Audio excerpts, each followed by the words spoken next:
remember Ty. She was on a few different seasons of Love During Lockup. She was dating Hottie, and she had a few other boyfriends, and then she had the beef with Boston, which was another girlfriend of Hottie's who he had allegedly been with for like over 12 years.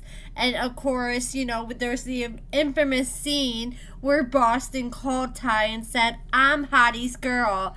Well, Hottie is still behind bars, and he's been up to some shenanigans behind bars. According to Sarcasm, they decided to do some digging into him to see what he's been up to and if he's been released from prison yet. And they ended up finding out that Hottie and his girlfriend Boston got into some trouble and caught a few charges. So apparently, Hottie had Boston help him try to sneak some fentanyl into a federal penitentiary in 2023. So last month, Hottie ended up pleading guilty to a single charge of attempting to provide a prohibited object to an inmate. And if he got caught this time, then I can't even imagine how many times prior that he possibly got away with it and how long he's been doing this. The maximum penalty for this charge is up to 20 years in prison and a fine of $250,000. And Kiki and Kibitz, they actually were able to make the connection that the woman that is Hottie's accomplice in this case is no other than Boston herself. But when you look at her pictures side by side, you can see she's got the same eyebrows, she's got the same facial features. That is Boston. Her hair is just a little different and she's not wearing any makeup. Hottie is currently locked up in Pennsylvania, and Boston lives in Texas, and there's no details on how exactly she was able to smuggle this fentanyl into the prison. She did post this picture with Hottie 77 weeks ago on her Instagram when she went to visit him, so she very well could have went and seen him in person and found a way to hand it to him in person, or she could have tried to ship it off in the mail. But nowadays a lot of prisons are very strict about what kind of mail they'll take. Like, a lot of prisons will only take postcards, or if they do take letters, they're very careful about checking out the paper. And hell, she could have got herself a little drone and flew the drugs over the rec yard for all we know. But one way or another, she was able to get drugs inside, and they were both busted, and now they're both facing federal charges. And she, just like Hottie, she's facing up to 20 years max and up to $250,000. And Boston pleaded guilty in June to this charge, 3 months before Hottie pleaded guilty. And with her pleading guilty, she very well could be testifying against him in court. But I don't see that happening, especially considering the fact from the looks of her Instagram, it appears that they're still together. So I just don't see her testifying against her boyfriend, especially with them being 12 years deep. I thought for sure, okay, they're probably going to come down real hard on Hottie, especially considering the fact that he's already locked up in prison, and maybe they might let Boston off easy if she hasn't really gotten much trouble before.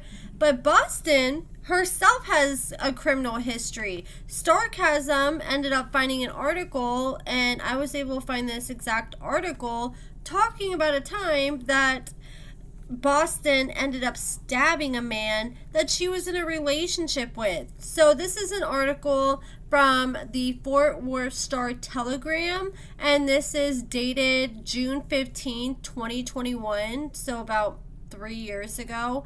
And it says the Fort Worth police are investigating what led a woman to stab a man that she was in a relationship with.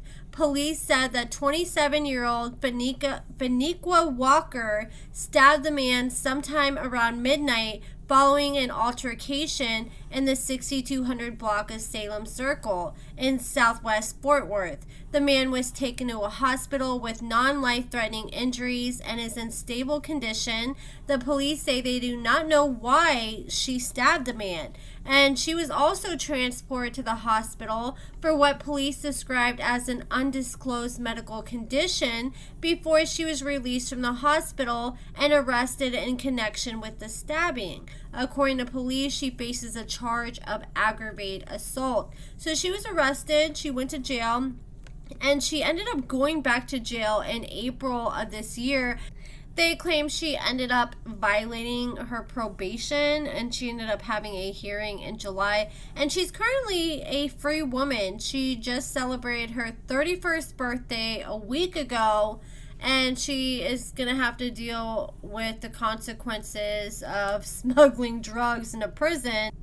I just don't understand why Hottie was even on the show to begin with, because even before he got in trouble with these charges, he still isn't out of prison. And it's like, I just feel like it's pointless to bring people on the show if they're not going to be getting out in the next few years. It kind of reminds me of like what Andrea or Andrea or whatever her name was, and Lamondre, you know, he still had years in prison. He's still locked up to this day. And it's like, we want to see him get out and see stuff unfold.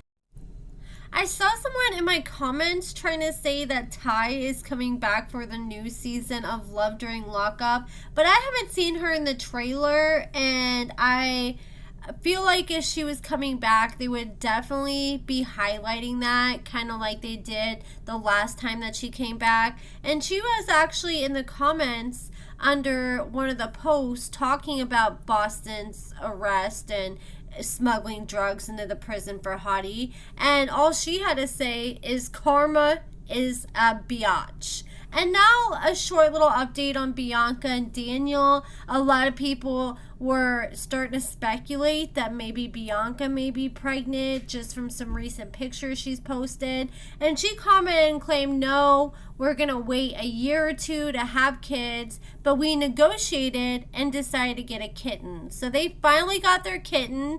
And then Bianca made a post a few days ago on Instagram, and I made a note of it, and I thought I screenshotted it, but I guess I didn't. But pretty much Bianca was explaining that ever since she was a kid, it's been her dream to be on TV. She said, I always knew I was destined to be a star. I was destined to be on the big screen. I knew I had a larger than life personality that just needed to be on TV, and I knew my story had to be told. And she said she's finally living out her dreams of being on TV. Apparently, this has been her life goal, to get on TV and disrespect her boyfriend and get drunk and trigger him left and right and have no respect for his sobriety. But that is it for this video, guys. Let me know what you guys think about everything in the comments below. Give this video a thumbs up, subscribe, and thank you so much for watching.